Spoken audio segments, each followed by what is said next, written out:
Mackenzie, Lemar. looks like we're back wearing masks again. I'm going to do this so that people can actually hear us. But This is a this, nice little throwback. Yeah. right? Oh, don't miss that.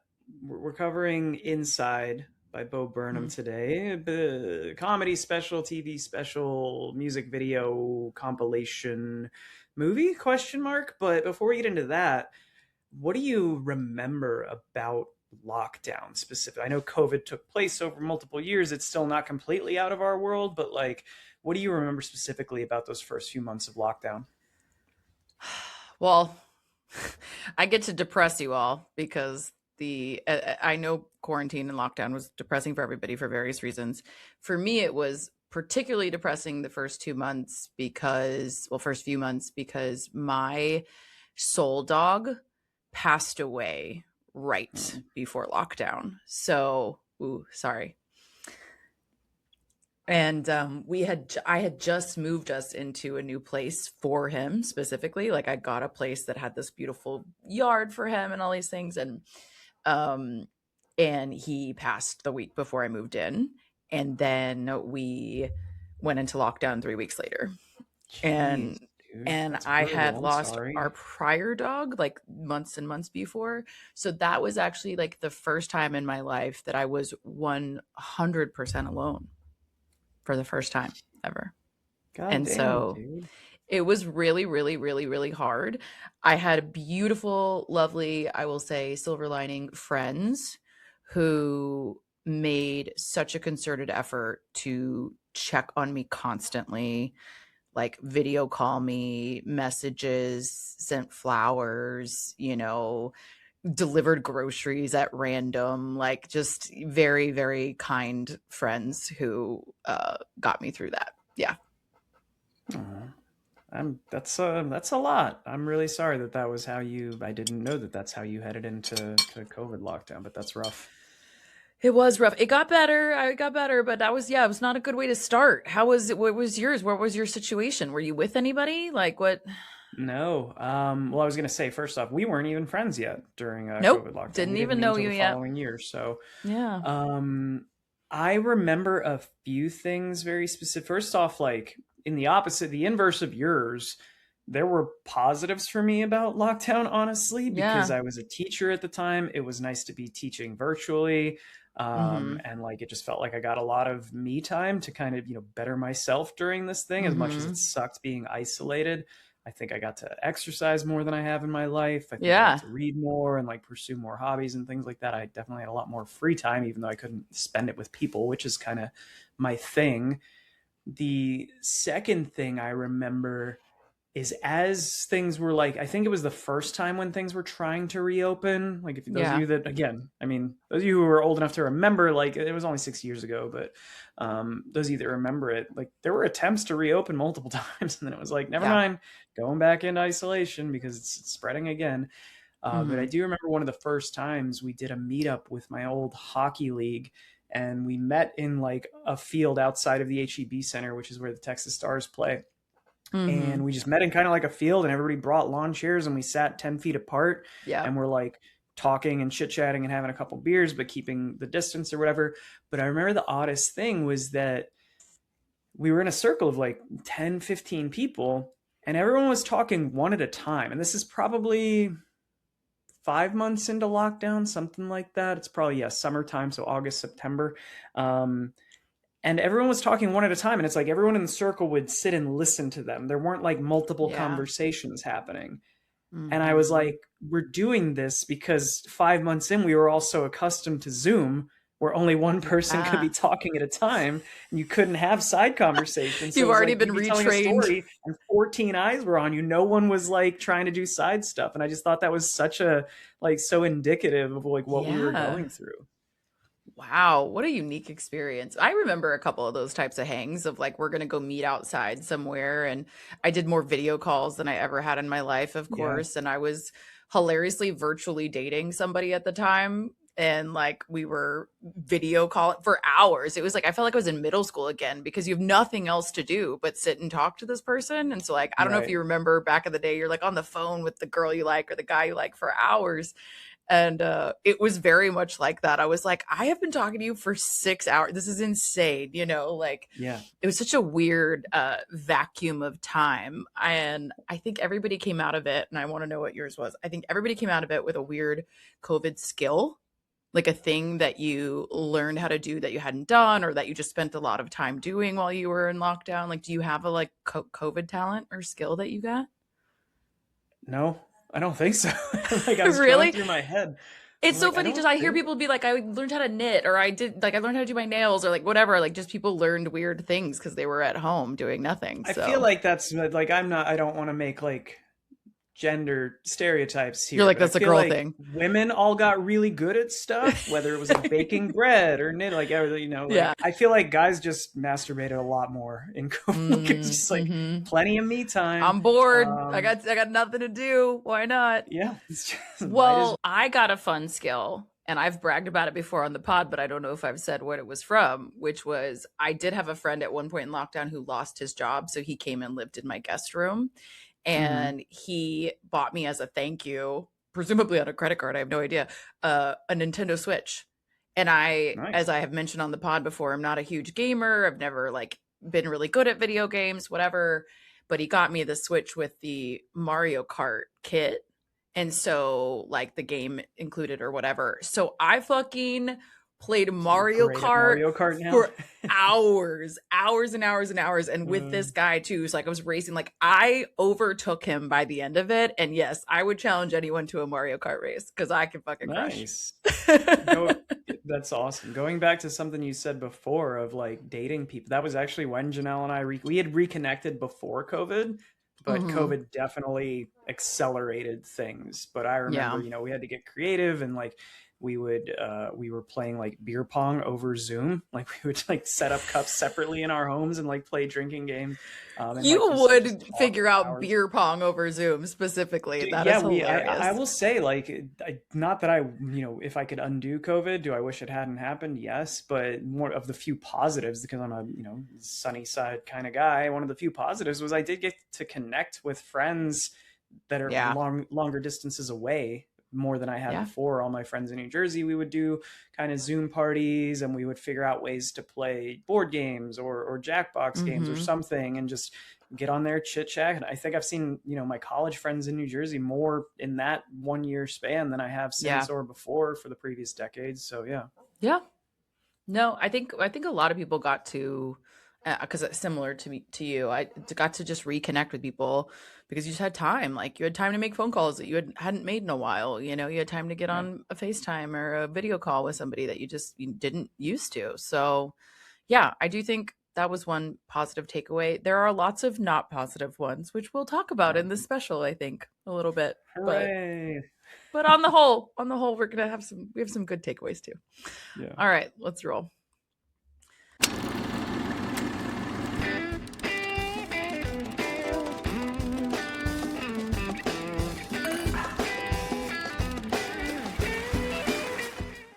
Welcome back to We Drink and We Watch Things. I'm Mackenzie. I'm Lemar. And Lamar's birthday month continues. If you missed the memo, he is selecting all of our films this month as my gift to him. And he chose a really unique one, I think, and I'm excited to talk about it. This is Bo Burnham Inside. Yeah, it's I think I said this last week. I was trying to pick ones that didn't necessarily fit into other months that we might end up doing. I think Mm-hmm. we've done now after Scott Pilgrim last week, we've done 3 out of my top 4 on Letterboxd. The only one we haven't done is The Departed, but I assume we're going to do a Scorsese month at some point. That Mm-hmm. feels like Sure. low-hanging fruit. So this one, I really am excited to talk about this because I think there's a question of like, is this even a movie? Which I'll have thoughts on. But I think this is, despite it winning, some awards, like I know it won some Emmys and stuff like that, but I just feel like it's one that, unless you're a Bo Burnham fan or you happen to catch it by chance, not a lot of people are going to give this the time of day. And I think if you live through COVID and again, you have that sort of funny bone for this style of humor, I think it's absolutely worth watching. And I think it hits many different emotional things. It's not just funny, there's a lot of emotional depth to this. Absolutely. We'll get into it. There's a lot of ins and outs there, but I agree. I think people should watch it. So, if for whatever reason you're listening to this and you haven't watched it yet, pause, go watch it, come back. But what are you drinking today? What did you design for this one? I mean, part of me thought that this should honestly just be like straight bourbon or something very strong. Because to me, Hmm. COVID, I just think of that was when I realized you could just drink at 3 in the afternoon and no one's Yeah. going to stop I you. went through a lot of wine. I was in a wine phase. Like I Yeah. aggressively went through a lot of wine. Did you Yeah. discover any new types of wine during it, or was it just kind of like you were running the gamut? I kind of ran the gamut. I'm a Pinot Noir girly, so I started there, Mm, but I used it as an excuse, yeah, to like check out some cabs, do some Shirazes, things like that. And I definitely did the like cheap route of I went to the Trader Joe's and I stocked up on a bunch yeah, of, cheaper wine. And I was like, fuck it, this is a volume play, right? This is not a yeah, quality yeah. play. This is a volume play. Yes. Okay, so what was yours? Like, what was your I choice? think for me, like I think it was when I discovered I really liked old fashioned. Like I was just that's why Yeah. I wanted to keep it simple today because it was just Yeah. I just want something that packs a punch. I want to have a drink or two before bed and go to sleep.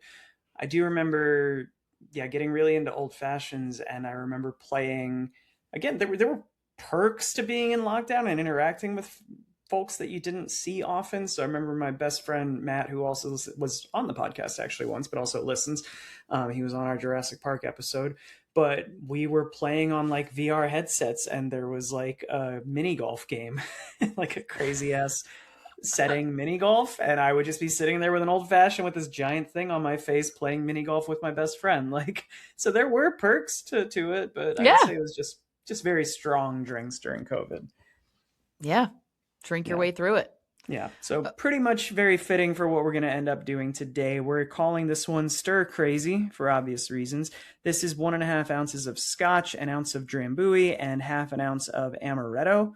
And you don't need a shaker. You're just going to stir this in a glass over a large cube.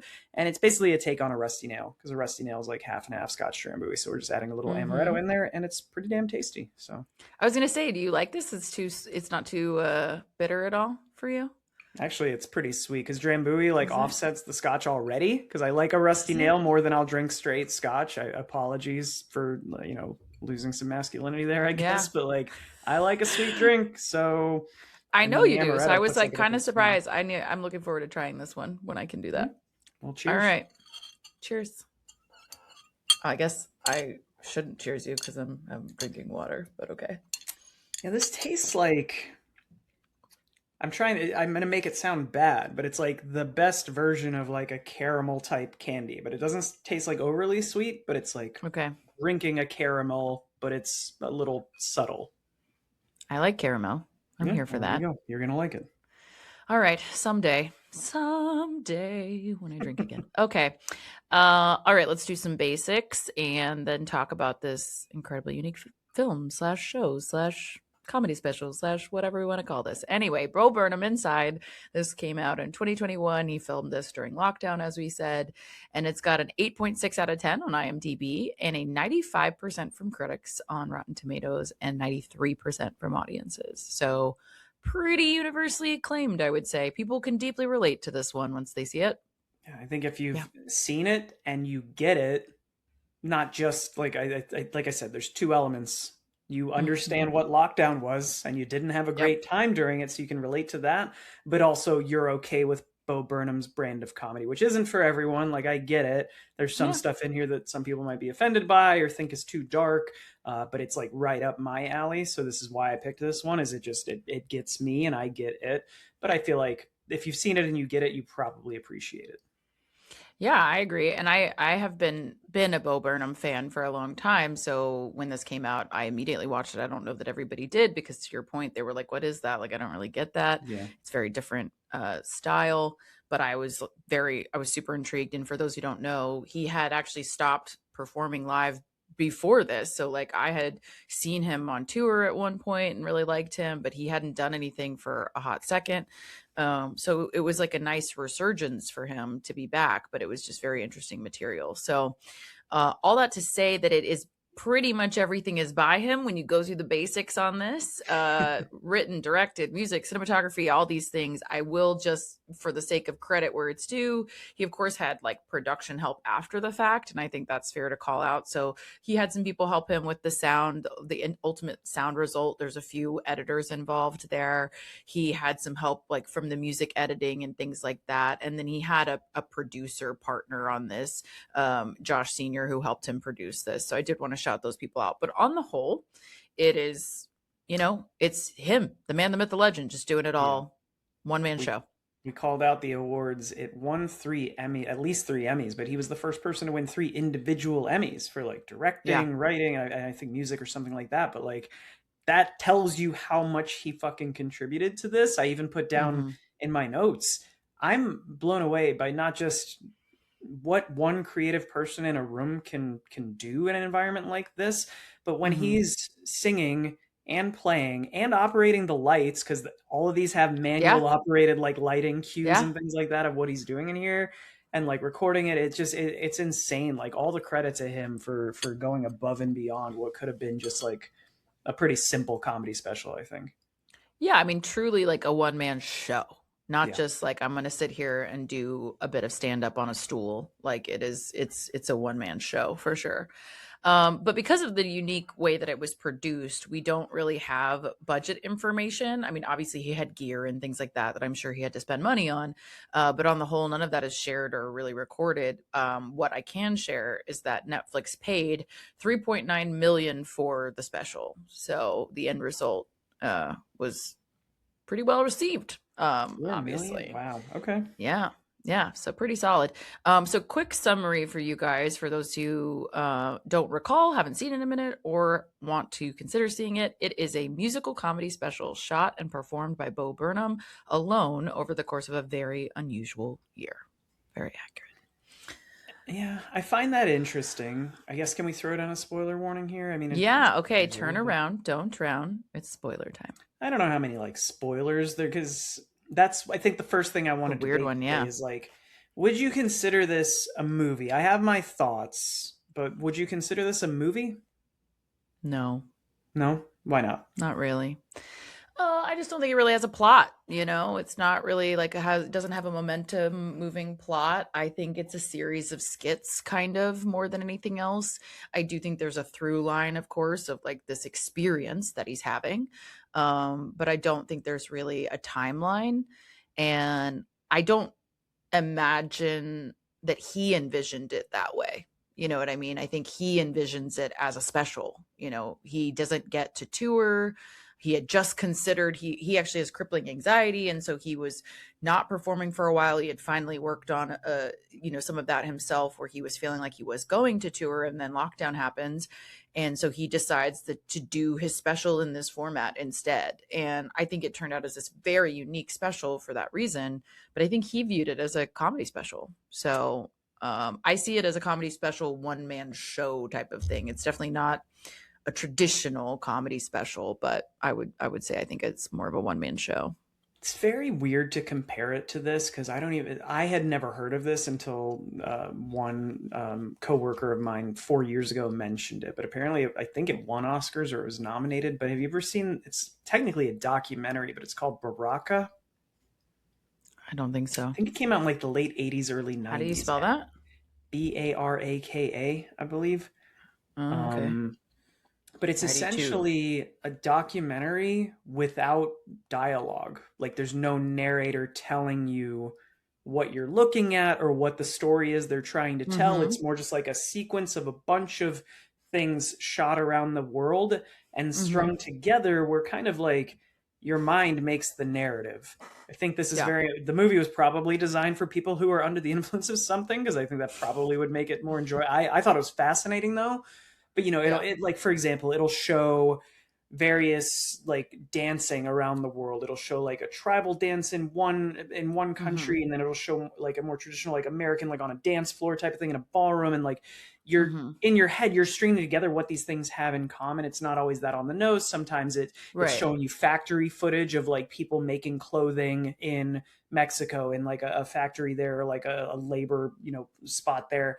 And then it'll cut to like a slaughterhouse in, you know, a country in Asia, and you're seeing like chickens, and Wow. in your head you're kind of getting making connections, but there's no one Mhm. telling you, and this is what you're seeing now. You just, Right. it's 90 minutes of this really gorgeous footage, and you're kind of left to your own devices. I'm not saying that Bo Burnham is that, but I think this special is something where you can, for me, I do kind of draw a narrative when I watch this, because I think it's, as much as it's shot over the course of however many months or even, you know, years, maybe like a year, year and a half, where he's shooting this, and you see his hair grow out and you see his beard like alternate. I think it's very Mhm. intentionally meant to kind of mirror that amount of time that we were in this scenario. But I do think it's structured to show kind of character growth and this self-examination that he goes through in this time, where he's confronting some of his personal demons, whether that's his anxiety, his depression throughout this, his stage fright. And even like there's the song Problematic, which objectively is one of the funniest songs in the thing, but it's It's about very his funny. self-examination of, hey, I used to say really offensive shit, please don't cancel me. It's kind of poking fun at that culture. But I think by the end of this, it's him kind of coming out of it, realizing, okay, I survived. I feel like I'm better, or at least more self-aware now than I was. I do track a narrative throughout this. So I don't think it's a traditional movie, but I think it's hard to not call it film, I guess, if that makes sense. Yeah, I mean, I can see the argument for it. I don't really see it that way. I see it as a comedy special. I could see you making an argument for it being a documentary type of special as well. I think there's Um, definitely part of it that's doc. and I think there's components of that. I just like I read some interviews and I just he doesn't describe it that way. So I more go back to how he looks at it and what he intended it to be more than anything else. But I do think it can be one of those things that can be genre bending. You know, it can be different things to different people for Yeah. sure. I feel like, first off, I feel like I need to read the same interviews you did, because transparently, I didn't actually go seek out what he has said on the subject. And I find myself, when I watch this, questioning, and Janelle and I were actually asking, like, was this all filmed during lockdown? Did he do it after COVID lockdown and just went back and took the concept and made it into this thing? I know that it was filmed, like, interesting fact, it was filmed in the Nightmare on Elm Street house from the original. Like, Bo Mm-hmm. Burnham's girlfriend owns that house. And so I'm like, well, if they're filming it there, he wasn't in isolation. He might have been filming it in one room Mm-hmm. of this home. It's a So I guest find house on the myself, property. oh, okay, it's like a guest house or something. Yeah, it's in the So in that backyard on case, the it's like, property. okay, it's Yeah. not a true doc, because he's not in total isolation. He's just got this idea No. for what might look cool. But like I said, there's all this practical components to it, of him growing his hair out and like experiencing all these things. I think there are emotional highs and lows in this. When he breaks down near the end, you can question whether that's genuine or not, of him saying, like, I'm not well, I'm not emotionally where I need to be. But I feel like there are highs and lows that you can ride, kind of a roller coaster throughout this, even though most of it's just comedy. Totally. I see it as a performance because it Mm-hmm. is to your like it is not his actual reality. So yes, he was in lockdown with his girlfriend, but they were in the other house on the property. And I thought what was interesting about that too, in a couple of ways, was it to me, this is a performance space, right? Like he has his actual life experience that he's having in lockdown, which is, of course, like you said, we are all experiencing these highs and lows of COVID and lockdown, regardless of whether you were with someone or not. You know, there's pros and cons to that as well. And so I see that as like, this is what he was dealing with, and this is what he is building and performing and creating in this other space. And I do think it's an amalgamation of some of the things that he was obviously going through and wrestling with from a mental health perspective, just like anybody would. I think what also is interesting is that she is not credited at all anywhere on this film other than in the acknowledgments. Hmm. But she is a filmmaker. She was a filmmaker. They're not, I don't believe they're together anymore, but at the time they were together, and she's a filmmaker.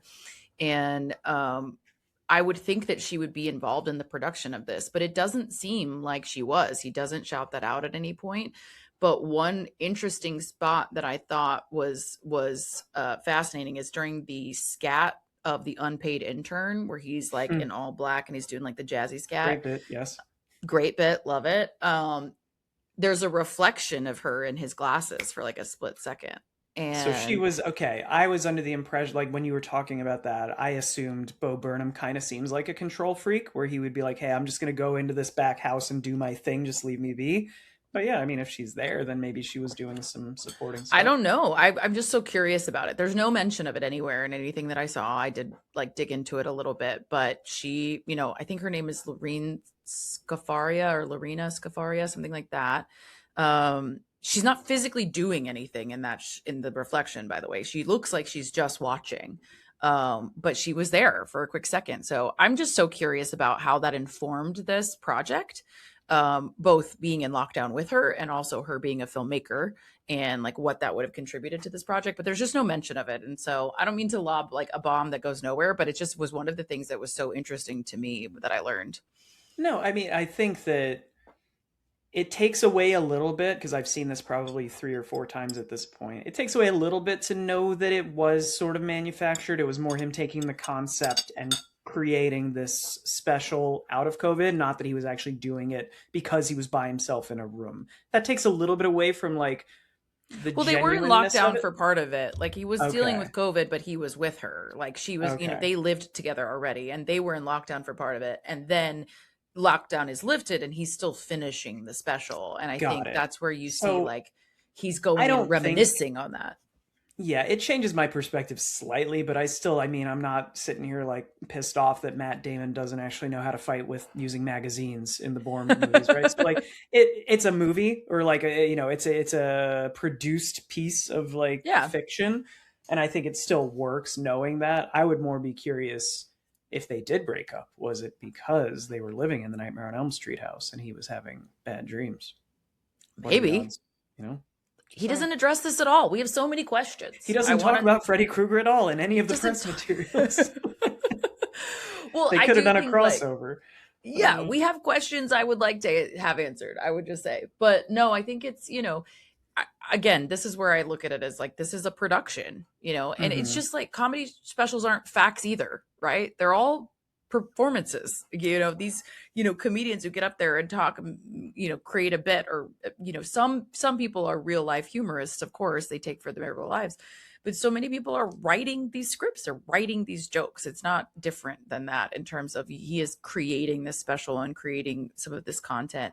And I think that's what's so compelling to me about this is I think it's a good representation of this moment in time, like we were saying, of just the mental drain and just how difficult this was in so many ways, but also some high points and some creativity that came out of that. And he is just one of the most creative comics in general. Like if you hadn't seen him before this, I have always loved that about him. He is a musician and a comic, and he's, has such clarity of thought and humor and He's intellectual also a good humor. actor. A promising young He's woman. He was fucking great. Like, He's also a great director. If you never saw Eighth Grade, that was an excellent film. He directed that. He's just a very, very talented person, and I think this is him bringing all those skills into one project.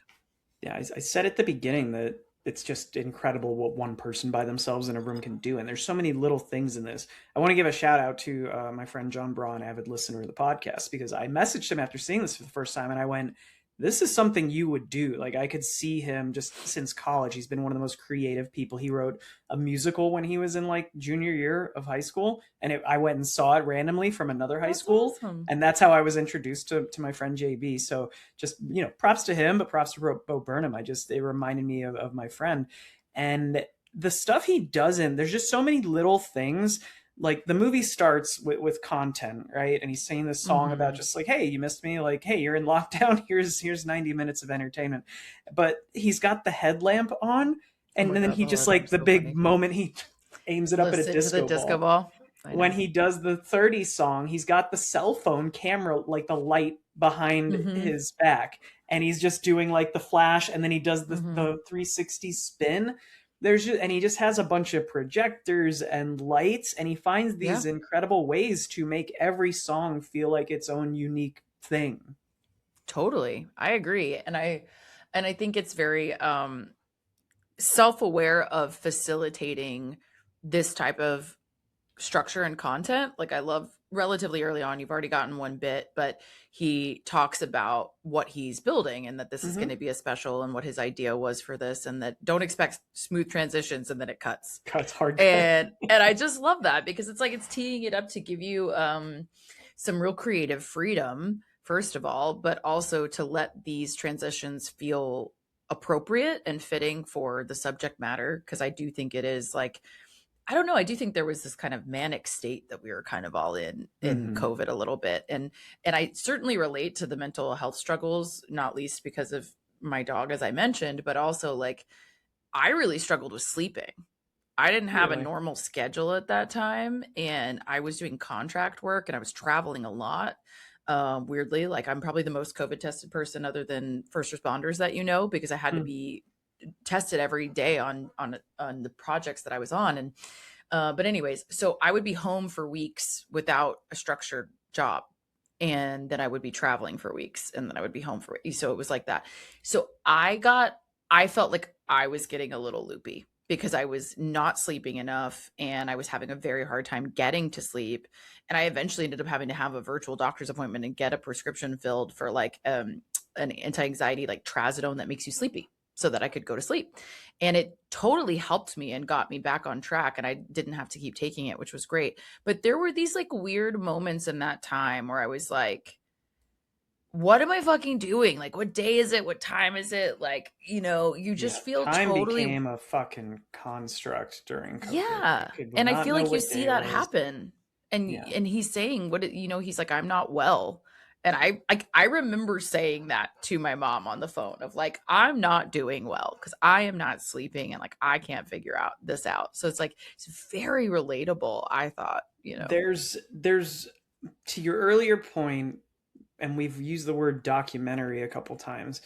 I like that he shows you some of the behind the scenes kind of stuff of him working and how much effort and planning is going into this. And we get that Mm-hmm. opening sequence of him kind of arranging all these lights, testing things out. And you see him when he's Yeah. still kind of like baby face, like he's just got kind of Mm-hmm. scruff. And by the end, he's like this haggard, like Shaggy Yeah. from Scooby Doo looking character. But I like that Very we get Leonardo that. DiCaprio and the aviator transition moment. Oh, Yeah. 1000%. Yeah, yeah. Just peeing into orange juice bottles or milk jugs, whatever it is. Mhm. Um, but like those isolation bits hit really hard, even if you don't buy that, like, okay, he might have been in a house with somebody else. It still sucked if it was you and one other person you could interact 100%. with for every single day. But those isolation bits, there's a moment early on where it's just him like sitting on the floor working on the laptop, and it's just this very quiet thing of him working on the project that's going to become this special. Like an airplane flies overhead and he just kind of looks up and then goes back to it. And that alone, I was like, yeah, that's lockdown, man. You're just by yourself in your fucking Yeah. house. Nothing, no moments in the day are crazy special. You're just trying to pass the time. I was watching a lot of Succession at the time, catching up on that, Mhm. thankfully. But yeah, there was not a lot to keep you entertained during lockdown. No, and I think that's what this entire special is, right? Like, I mean, it sounds obvious to say, but it's almost this like meta moment of you're Mm-hmm. seeing him do the thing that is trying to keep him sane in an insane time, right? Of like, I have to preoccupy myself with a project of some kind. Like, I need to do work, I need to do something, I need to create some kind of structure. And I think you see him immerse himself into this, and this is the end result. But it was a very real world struggle to do. And I think what's so interesting to me about it is I think what you're seeing him contend with is like, am I becoming obsessed with this project? Am I taking it too far? Like, this is going on a really long time. And he has these multiple like midpoint interviews where he's saying, I expected this to be done by now, but I also can never finish working on it because then I have to deal with this life, right? And then you see him later where he's like, I can't tell if it's done yet, like I think it should be done. I think like he's battling And then he with, says that other one where he's like, I just want to work on this forever. So no I one's just ever want to going work to on this see this forever. because this is my life now. Whether you Right. think, like, to our earlier conversation, I don't think you have to believe that this is 100% genuine and it's one I man in don't a think room. that's the point of it. That's not the Right. case, but I think Yeah. you can buy that it is him initially going into and making a conceptual special based on COVID. But I do think he's very invested in this personally. And I think some of that is Of genuine, that course. he's like, the world is fucking fucked up. I don't want to go back into the real world. And we've talked about his anxiety problems, and like, I don't know that he's agoraphobic, but it kind of seems that way with some of the things he says in this. If it's just safer inside, we're not meant to go out into the real world and do that. Like, really, we should be legit living this digital life. You could take that as a joke if you want to, but I think that part of that is actually sincere on his part. I'm not preoccupied at all with whether or not it's fact or fiction. What I think it is a controlled representation of an experience he had. Well, every single scene. Like I think it's a rewritten version, right? It's just like, let me clean this up for public consumption a little bit, but it is rooted in, I think, a truth for him. That's my read on every single bit in here. Yeah. And I think that's what makes it interesting because, to your point of like, he has these moments where he's making a lot of commentary about our society and the world that we live in and how we have ended up here. And some of it is quite prescient. It's really fascinating to watch it because not only was it relevant at the time, these are some of the thoughts you're probably having, but it was also prescient to like now. It's relevant right now in this moment, even though we're not actively in this COVID lockdown. And I think it's so interesting to see how much that has changed and not at the same time going back and watching this. And but he does it again, the underlying way that he's doing all of it is just dealing with these traumas, dealing with these truths with humor. And there are certainly some moments that do feel truly heavy, but on the whole, it feels just funny. You're laughing. That's a great segue because I don't want to lose sight of the fact that it's a comedy special. We're focusing on all Yeah. the darkest parts of it and like, the narrative that you could or couldn't see as far as the through line here. But like, do you have of the, I no fucking lie, I've thrown this whole album on Spotify during road Yeah. trips because it's a great listen. Do you It's a have great listen. specific songs or music videos in this that really hit hard for you or that you really laugh at? I mean, I have always loved his musical comedy. Like, I think Mhm. he's a good musician. I think he's a good singer. I actually always loved his bit a while back that he did about men and women trying to date and like the expectations of men and women dating, and like that's just a good song. It's like he's objectively good at writing songs. The ones that I really like in here, I did take a few notes. It's hard for me to pick, but I would say I really like the Welcome to the Internet. That's That is probably the most popular one from that's this. I very think that well. actually got some mainstream play. It's very well. I think it's certified platinum, if I read correctly. Wow. But I just thought it was so relevant. It's like the million different ways to engage, straining pasta versus the 9-year-old who died. I call that out because he's calling out all these dichotomies of the internet. And that is very similar to his prior work, like the one about dating, men and women dating and the expectations of each other. And so it has that same familiar Bo Burnham style and structure, but it's a very different topic and it's really, really well done. So I really like that one, but I also really liked the scat, like the jazz scat and The his whole riff on like that. I'm gonna do commentary on this and then it loops bit. And then it I loops and was the blown. I layers to think that it. was the moment when I first watched this that I was like, okay, I'm on board because I think that's really fucking hilarious. Oh, it was hilarious. And I Yeah. love that you see him slowly cracking at it over that time, right? Where he's like, okay, I want this to stop. I need this to stop. I'm going to stop this now. Like he has total control of this and he is slowly losing it. And I really like that. And then, I like the white woman's Instagram. It was very funny. That was Like, Janelle suggested that as the cocktail name today. I would have gone in a very different direction, but I was like, we yeah, could make something very fancy, but we tend to make fancy drinks anyway. So, we do. We they might do. end up on a white woman's Instagram somewhere out there. I mean, yeah, maybe because Well, they're legit. What's your but to favorite? that, when I was talking earlier about just the different how each song in this, for the most part, I think is unique, and some of the Mm-hmm. visuals are also that way. I think the white woman's Instagram video is shot in this just like stunning resolution where like it Mm-hmm. looks like images that they like put into Mm-hmm. animation. I think the FaceTime with my mom takes place mostly in like That's 9 by so 16, funny. Yeah. and there's just little things he does to make each one, even the internet, like that it's mostly just lighting, but it feels like you're watching a music video at times because he's got 100%. like the starscape, he's got some close-ups, and then he throws in Yeah. some other elements to it. It's just, again, I hate to The keep like using the close word up, creative. sweaty, drippy, and like the glow. Problematic. Yeah, I was like, that was problematic. all Like of us that's, during COVID trying to get fucking six packs, but yeah. oh man. He was, yeah, it was just visually stunning. Like because I agree. And he makes every single one of these vignettes feel different, even though he has the same core setup, really. But he uh, plays with the lighting. And I think it's great you called out the aspect ratio of these different scenes to make them feel so varied. And some of them feel like music videos, and some of them feel like documentaries, and some of them feel like a live show. And I think it's really great the ones that feel reminiscent of a comedy show, Yeah. like he's on the stool and he's got the spotlight and he's doing the thing. And that feels so natural. And what stood out to me is like, again, he does, I don't know that he's agoraphobic, but he has incredible anxiety. And he mentions it in the special, which I think is great, but that's why he stopped touring. And all what I thought when I saw not only this whole format, but specifically the sections where he was having the fake live stand-up show, I was like, this is a safe way for him to perform. Like Yeah. to me, this is him imagining a way that he can do stand-up again and not have a panic attack on stage.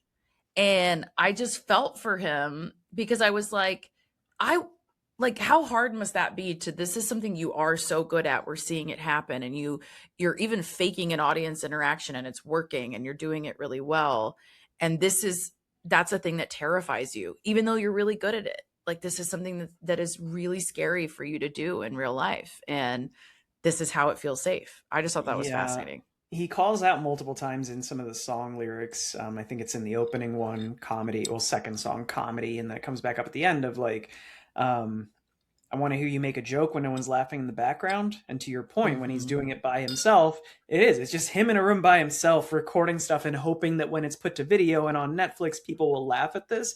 And I think he does a great job of just deadpanning some of the stuff. Yeah. You have the segue where he's like giving a big speech about, I don't even fucking remember, something about like, putting our kids all on medication and getting rid of the human Hmm. experience. And then he just goes, He's laying on I'm the pillow for that one. I love that one where he's yeah, like he's laying just on it and the yeah, mic's just not even there. on a stool, just like I'm fucking Yeah. miserable, but I'm laying down content for you guys. But when he ends it with like I'm horny, and then it segues into Yeah. sexting, which is a great music video. Yeah. Um, but he has another one where he's doing a bit on stage, and then he's doing something very serious, and then he throws out the random stupid fucking joke, which honestly isn't that funny, but because of how he sells it, it's funny. But the pirate map thing, where he's like, Yeah. shouldn't pirates take better care of their maps? Like, Hmm. that whole bit is dumb as hell, but it makes me laugh because he leans into how absurd it is. Oh, absolutely. I also like that he has that one stand-up section where he's like playing the music and then he hits behind him hits the laugh track. Yeah, Like in real time. Like and I'm like cuz he needs that, right? Like he needs the feedback, he needs the laugh, and it is funny. But you forget that he's not getting that in this space. Like he's not getting that interactivity and that feedback in real time. And I just think it's so funny how he like just lightly leans over and gives himself the laugh track. But I thought of it as I was like, this is such an interesting format that it feels like something not this exact same mix of kind of music videos and like breakdowns and then comedy bits, but I could see him delivering a stand-up special in this way and people hmm responding to it like a traditional quote unquote stand-up special, and it's still landing because it's the material is objectively funny. yeah. The I would be song's still, curious. I like, for as much Yeah. as I say that you should understand what COVID lockdown was to really get a lot of why I appreciate this. I still think there's a ton of the songs and bits in this that are hilarious no matter what. I did How the World Works, the one with the sock puppet. I did that at Oh my karaoke with a god. friend of mine, and it went over so well because it's a fucking hilarious song, even with no context whatsoever. It's hilarious and again prescient. It's like very relevant and interesting, and then you see him like kind of snap at the sock puppet, as you know. And like, That it's part just, is talk. That's like a hard left turn of how dark that becomes. But when he's like, yeah, "Where have you been, Sako?" and he's like, "In this liminal state, not quite alive, not quite dead. Just like when I'm not on your hand, I'm not a living creature." And that's yeah. alone is fucked up. And then at the end, when he rips it off and it makes that weird sound effect, oh my god, Well, and just everything he's saying in that is so yeah, intense and so heavy. And it's like, but he's delivering it with this sock puppet to lighten the delivery of it. And it works for a little bit until, yes, like you said, it gets dark again. It's like makes you listen to everything that was just said in a different light, I think, a little bit too. yeah. When I guess one thing that I wanted to ask you about, because I feel like for this, first off, this I think is longer than most comedy specials we tend to get, like as far as stand up goes. Usually a Hmm. Netflix special is like between 30 and 60 minutes. This is about 90 minutes long, so it's kind of feature length. And I think there's a couple of bits that I might cut if I were to go back and try to shorten this. I think the things that are not Mm, songs are very hit or miss, like the bits in this. I mm. really like the brand awareness one, and that might just be because I of the was gonna company say we the used to brand work at. consultant one Like, is so good. Yeah, I love that one. And it was like, yeah, I would say some of it's our industry that we came from, because it was like this is our jargon, like literally our jargon that we worked with all the time. And so I was like, this is so accurate. Like this is so like yeah, correct, who It are was so you, funny. Bagel Bites? Like, Bagel bites. that whole bit of like, it is it's all bullshit because we talk about woke culture and things like that, but it's like all these companies leaning into how progressive they are, but it's really just Hmm. because they want to sell more shit. So if people that had a different mindset than that are buying more of their products, they would probably go that way. Looking at you, Budweiser. So like that bit is funny of like, do you want to support social justice and sell Butterfingers? I like Right. that whole sequence I think is great, but there's other ones that aren't as good. I liked that one especially because the way he delivers that, like I feel like I've seen that interview. You know what I mean? Like I've seen somebody give that interview and then he tacks on the unsaid part of and sell Butterfingers. Like it's just There's that really funny line where he said, I can't remember if it's JP Morgan or he names some company, he says but he's JP like, Morgan at one point, yeah. okay, then he says, stand up and say that JP Morgan is against racism in theory. Like he throws in Right. theory. In theory. So Do there's you so want to so many buy great little things. Wheatlands or do you want to support Wheatland's fight against Lyme disease? Like which is it? But for every one that kind of hits for me, I think that one's really good. I think the countdown to him turning 30, as miserable as that is pretty clever to put in there of I'm in lockdown, I'm celebrating my birthday, this means nothing. That also hits hard. I love his face when it happens, like when he turns 30 and he just looks at it and then he looks at you and he's just like, Yay. yay. And then he's like, I guess I'll get back to work, like it's Yeah. The video game bit I think is pretty funny, like him kind of live streaming his own life, and it's like you can only do so many things during lockdown. Do you want to yeah. play the piano or do you want to cry? Like that's all you can do. But for every one of those, I think that we keep talking about sort of how dark this gets. I think there's one or two that walk the line of they make you uncomfortable, I think for good reason, but that doesn't make them easier to watch. I think when he's holding the knife and saying like, I hope you're having a really good time, I'm having a blast, like just keep watching, Hmm. and then it lingers on him holding the knife for 10 or 15 For a seconds. little while. Little while. That Yeah. one's rough. And then when he's giving the speech about suicide and he's like, don't kill yourself, but like, I get it. If I could kill But really myself for a year, don't. I would. Like, it gets kind of dark in those places. And that's the part that I struggle with because I really appreciate the mental gymnastics of Hmm. that at this time in lockdown, and like how hard that was for a lot of people, myself included. I and it so it feels relevant, like it feels almost necessary to include it.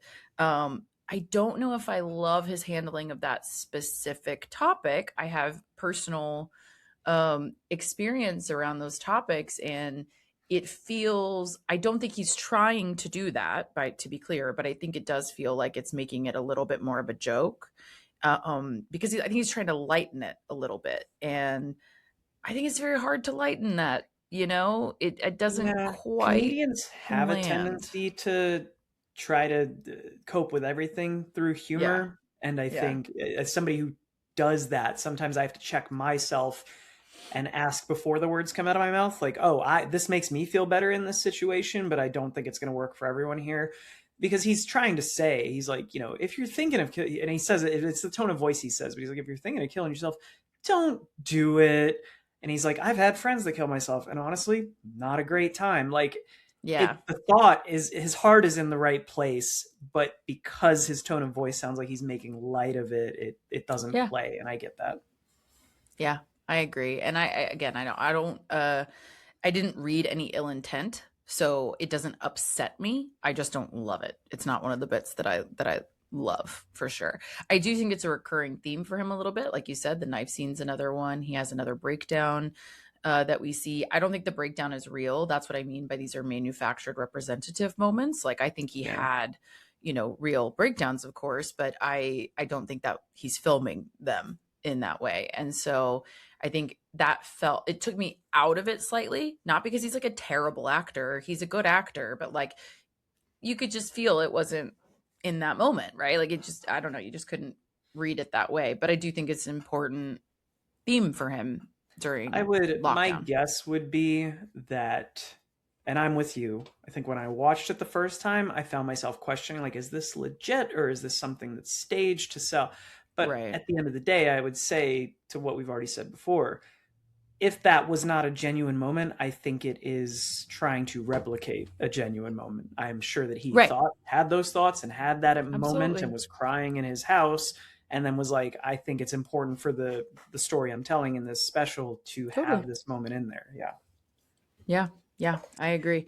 And I think that's what makes this special so unique is that it's a quote unquote comedy musical special. And that's how it's billed in like a bunch of things. If you look it up, Wikipedia, that's how it's described, yada yada. But there are moments where it's not comedy. Like It's heavy. Yeah. it's heavy. And I don't even just mean like, oh, it's dark humor. I mean, it's just dark. There are multiple parts where it's just dark. Yeah. And Janelle said she watched this in like 2021, and I don't think I saw it mhm. until 2022. But I remember her saying, like, I don't want to watch that again because it brings me back to like how I felt during that time period. So, like, it can Yeah. be for me, it's very cathartic and relatable to watch this, but I totally get it if people watch this and are like, nope, I don't want to go back there. I'm good with that. I saw it right when it came out. Like I think the day it came out. And Mm, it was very close to, yeah, all that stuff feeling very relevant. And it was hard to watch, but for me, it was a bit cathartic, I think. I watched it and I was like, God, he fucking gets it, man. Like he went through it. Like we all went through it. And this is such a creative representation of that experience that allows you to process it a bit, I think.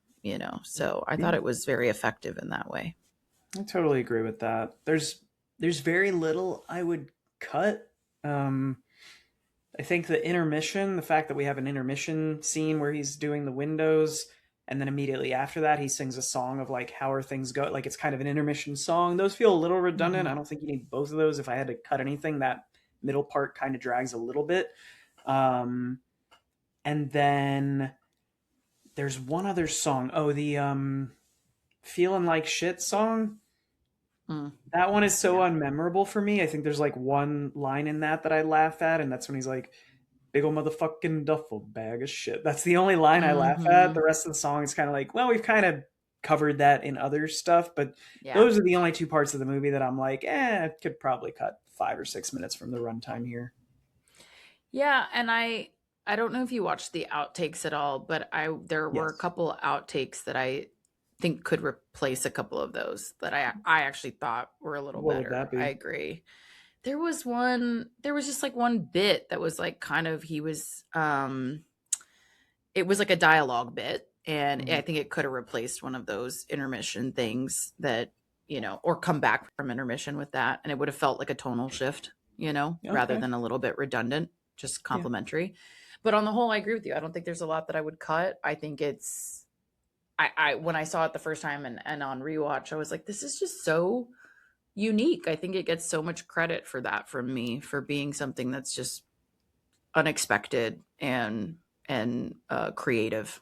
Yeah, totally agree. Like I said, I don't. You can consider this a movie or not, but I think you have to sort of respect the effort that went in and kind of appreciate it. And I think it's something that probably doesn't get talked about enough on like movie podcasts, which is why I made it a point of like I'd really like to cover this and give credit I where don't it's think I've due. heard anybody cover it. Yeah. Yeah.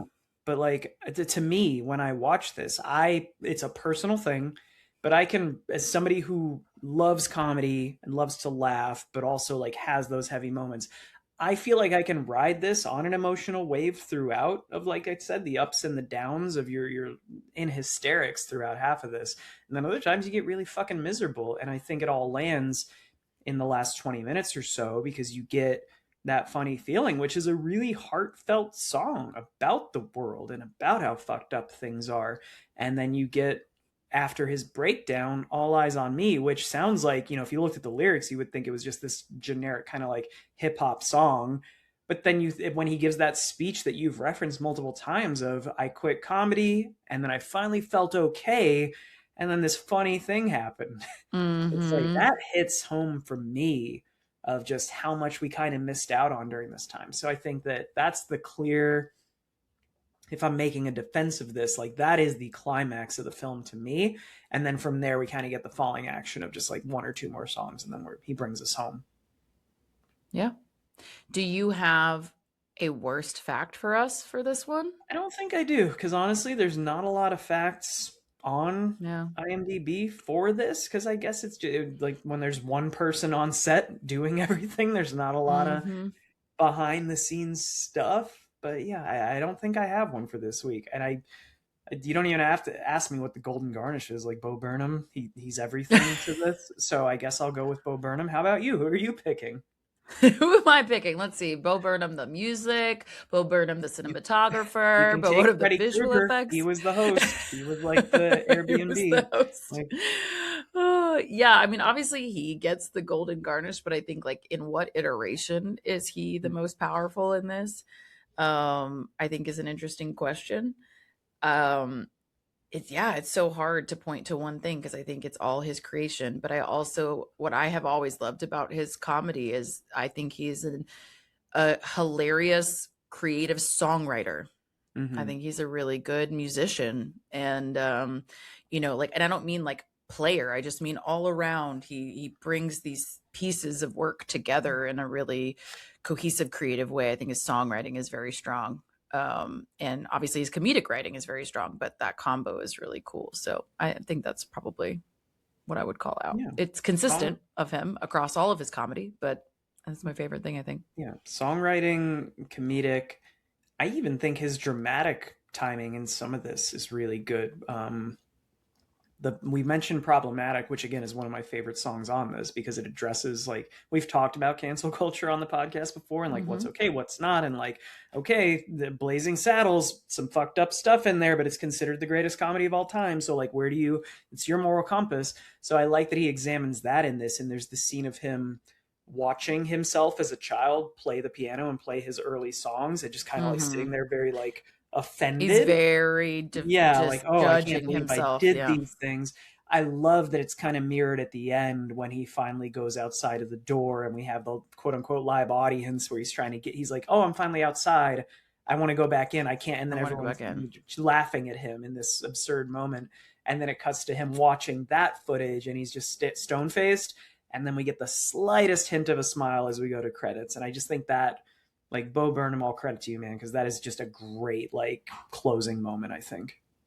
Yeah. I think I agree. I think it's like I said, it's just such a complimentary roller coaster that you're on of these emotions and these experiences that he's having. So I loved it. I highly recommend it. What was your rating? It's going to be high. Like I said, there's one or two segments I would cut, and there's some definitely uncomfortable stuff that Yeah. I get why it's there. It's not, some of it I understand, other parts are not for me. But I think at the end of the day, like, it's just for the creativity and it being a one man show and like what can you do in a single room by yourself, it blows my fucking mind. So I'll go with Yeah. like a 9. I think it's goddamn near perfect, except for a couple of pieces of content that I would probably scrap for potentially better stuff, like you said, out of the outtakes. But Mm-hmm. what about you? Mm-hmm.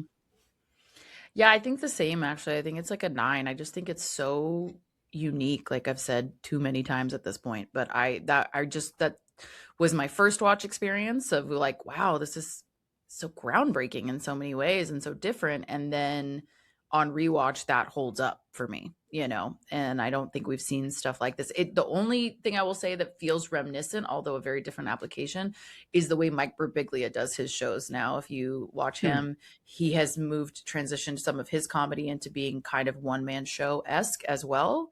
Okay. But it is still live, and so it is different. But this is a very different application of a one man show to me. But that's the only person I think is doing something close to this, is what I mean. So I think it's wholly unique. Yeah, I think it's absolutely worth a watch. I would watch it again. I mean, not immediately, but I would absolutely watch it again. I think it's funny, and I have listened also to the album before, so I think it's got so many components that are really good. Yeah, Yeah. I feel like Problematic, Welcome to the Internet, and All Eyes on Me were like on my biking playlist for months. Yeah. Like there are some Yeah. great fucking songs on this. Yeah. He's a good songwriter. He Yeah. just is, that's cool. Alrighty. Well, thanks for joining, fam. This one was really fun for us, obviously. I think this is a really unique one. So cool choice. Thanks for making us do this one. Come back next week for Lamar's next pick. That Thing You Do. And if you guys are sensing, Yay! yeah, if you guys are sensing a theme over this month, these are, I didn't catch on to it until now, but like just very musical films. Yeah. We did Scott Pilgrim, which I said the music was great. Even Snatch, the Mm-hmm. soundtrack is incredible, but this one Mm-hmm. obviously. And we had a lot of options, and it just came down to which of these films do I think we're not going to do anytime soon that I really Yeah. want to. And That Thing You Do, I just think it's this underrated gem from the late 90s. It's Tom Hanks' first directorial effort, and I believe he wrote it as well. You get a hit song by the lead singer of Fountains of Wayne, of Stacy's mom fame. And yeah, I don't think it's underrated. I think the people who have seen it appreciate it, but it's a very special film in my my movie history. I agree. I'm excited. I was like kind of hoping you were going to pick that one because Nice. Lamar's been floating to me a few ideas, and I've just been trying not to influence and be whatever you I want. said we could rewatch Dawn of the Dead 2004. Mackenzie said I'd prefer if we didn't do that, but okay, we'll do that then. Right. Other than that, I didn't offer many opinions. So I'm excited to do that one. So come back next week for That Thing You Do. But in the meantime, follow us on our socials. We drink and we watch things, mainly on Instagram, but you can also, I guess, comment on Facebook because we've been getting Facebook comments recently. I have no idea how that's I didn't even happening. know we were posting to Facebook, but apparently I think it's like an auto thing, Yeah. but we will mention you on the podcast. Shout out to Jason Thomas, who we had some communication issues with. We had some communication failures with, yeah. We were asking like about the Odyssey and like favorite moments and things. Yeah. And he used a term, he said slam the book shut because he was referring to the moment with like the axes and the arrows and stringing the bow and like Odysseus' big moment. But he said slam the book shut, which to me means a bad thing. Like, I don't want to read this anymore. But he meant it, I think, as it was so shocking and like exciting. Like that badass, I guess. Yeah. Showed. So yeah, shout out Jason. I apologize that we both kind of jumped on you. We apologize. Yeah, I was like, well, I guess you're not going to like the movie because that's in there. So yeah, it's a big moment, kind of actually. But yeah, thank you for the comment, Jason. Thank you for commenting and for dealing with us not understanding. I agree. That's a very cool moment in the film. Absolutely. All right, kids. For now, go have a drink and watch a thing. Cheers. Cheers. Clink, clink.